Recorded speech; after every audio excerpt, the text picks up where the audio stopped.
as I found. So I know it's going to be close to having dinner. Now I got to start over again. Oh, wow. Got it, Brush? Go ahead. All right. Well, obviously tough night for Central Florida. We weren't happy with our defensive effort against UConn. Gave up too many layups. We weren't rotating. Our rotations were late and they were soft. Got to make 2 and 3 rotations, sometimes 4 in a possession. We weren't on a string. We were rotating once, nobody, and that was late. So we worked hard on it Monday in our practice, talked a lot about it, and kids did a great job of cutting off driving lanes. And then we rotated back out. And we're making 3-4 rotations in a possession, so it was a great night defensively for us. Obviously, tough night for them without making a 3-point shot. But I thought our effort was great. I thought our defense had a lot to do with it. First guy off the bench tonight was Eliel. Was that just a statement to his progress and how far he's come? Yeah, you know, he deserved it. He's earned it in practice. And you know, it's easier for me if I just tell myself I'm subbing him in first. And the real truth behind that is, I think it was either Keith or Trevor in yesterday's practice. Some guys were subbing out, making sure they got rest. E was practicing the whole time. So I turned to Keith or Trevor and I said, hey, I'll bet you your scholarship I put him in first tomorrow since those guys want to sub out and rest. I bet he's the first guy off the bench. And they looked at me and I said, I wouldn't bet me. I don't lose a lot. So send a message, you know, to my young guys about, you know, I pay attention to who plays hard in practice. You know, something, you know, as a coach, you can't be a lot of talking a badge. You gotta do what you say you're gonna do. If you're gonna be about guys practicing hard, playing hard, you gotta give them minutes. So same with Keith Williams. You know, Trevor's been doing great for us, but Keith's been really working hard in practice, so that's why he was the first perimeter. Just forced myself to get him.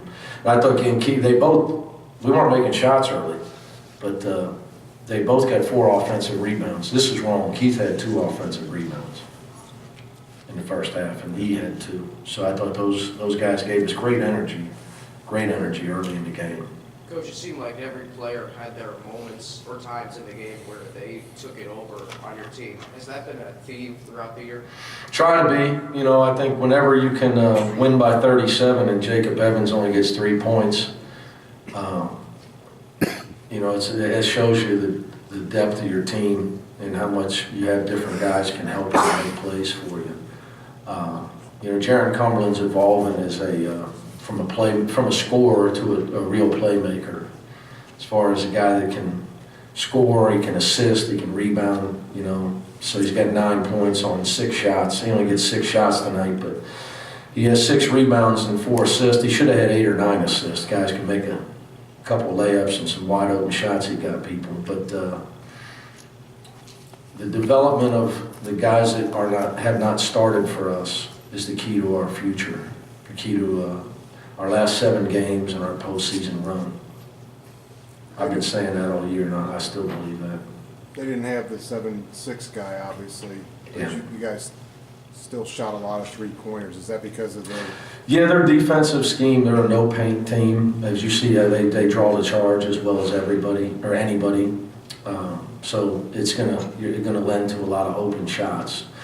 So you gotta shoot the ball with confidence, but you have to go rebound. That's why I thought we didn't go rebound early until I put Keith in and Ellie in. Once those 2 got in, we started getting second shots.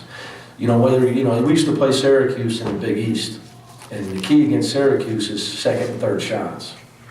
You know, you can't just pray you make threes. You got to make sure you get second and third opportunities. Whether a team's playing, you know, their man is like a zone because their help is early and often. It's really hard to get to the rim against them. And then they double team the low post. So it just lends itself to a lot of open looks. For the most part, I thought we took a lot of good shots, maybe 3 or 4. I wish our guys would probably drove the ball again. But the whole key when a team plays defense that way is to get offensive rebounds. Because if not, you're gonna lose. You can't make enough threes to win. Even if you make, you know, we scored 77 points, but we only made 10 threes. So the key for us was the foul line, second and third chance points, and then scoring off our defense. Getting out on the break and scoring off your defense. But I think, all the good teams, obviously tonight got away from them, but they, since Coach Dawkins has been there, they're 14-8, and he's built a culture that is a winning culture because they defend. Now, obviously, they dealt with some injuries, and BJ didn't play in the second half, but, they're not easy to score on. Since he's been the coach, it's been that way. I don't think it's not going to change. So against a team like that, you got to get some transition, and you got to get second, third shots, and you got to get some free throws. So they're just not going to give you layups. Maybe 22-2 going into Sunday against SMU. What do you think is? It was the same thing last year this time of year. What do you think is the difference? Was it really? 22-2. How about that? What do you think is different this year? Oh, there's a lot different. Semi Ojale not there. Yeah. I didn't sleep knowing he was there. It's still, obviously they have different personnel. We're both very different teams, but we approach every road game the same. You better expect it's going to be really hard to win on the road. Teams don't quit at home. Their girlfriends at the game. They're not, they're going to do everything they can to get a win in front of their home fans and play well. And that's just how we approach it. I think you got to understand when you're on the road that college, it's tough. In all American sports, the numbers don't lie. College basketball is the hardest sport to win on the road. In our sport, 75% of the games are won by the home team. That's a real stat over a long period of time. So, but there's a lot of very different teams. Very different. They've changed personnel. They've had injuries. We're a much different team. We're a deeper team. We play a lot faster. We pressure the ball a lot more than we did last year. For us, getting that ball in the basket and then getting into our defensive pressure is a key for us. And that's when we got to get in the basket. Got to get second chance points to get it in the basket. You can't rely on made jump shots on the road. You held them to under 0.6 points per possession. Is that about as good defensively as you guys have played all year? Well, like I told you, our defensive numbers tell you the truth. I'm a big believer in the Ken Palm stuff. Points per possession are real. Doesn't matter, it factors in as much as it can who you're playing against and all that type of stuff. But like I just said, you don't give up layups and free throws. You're hard to score on. It's hard to get enough points to beat a team. You don't give up layups and points in the paint and made free throws for your opponent. Things that we do, and then we try to make sure we know who your shooters are. So give yourself a chance when you play really hard on the defensive end. The fallacy in college basketball is that to get to the NBA and be a professional, you have to score points. It's a joke. I've never had one scout ever quote me a guy's points per game. Never. But I've had a million of them talk to me about how a guy can guard 3 positions or about how hard a guy plays. They know whether you can shoot, they know whether you can score, everybody can watch. You got to be able to guard somebody to play at a professional level. It's the most underrated thing being taught in college.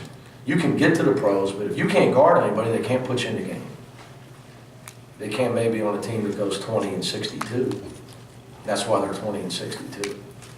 They put you in the game, you got to be able to defend somebody. That's playoff basketball. So, we try to prepare our guys to be able to have success. Lance Steele, I was texting with Lance after he did the bird the other day. But Nate McMillan, his coach, was a defensive wizard in college. Tough guy. And then I knew it was going to be great for Lance when he got a chance to play for a guy that was a lot like him. And then here's Lance Stevenson, leading scorer ever in New York history. He's in the NBA for toughness and defense. So there's a lot to be said for the way we do things. You can help a guy that has talent to be a professional, getting ready to be able to guard a grown man and play as hard as those guys play. Thanks, guys.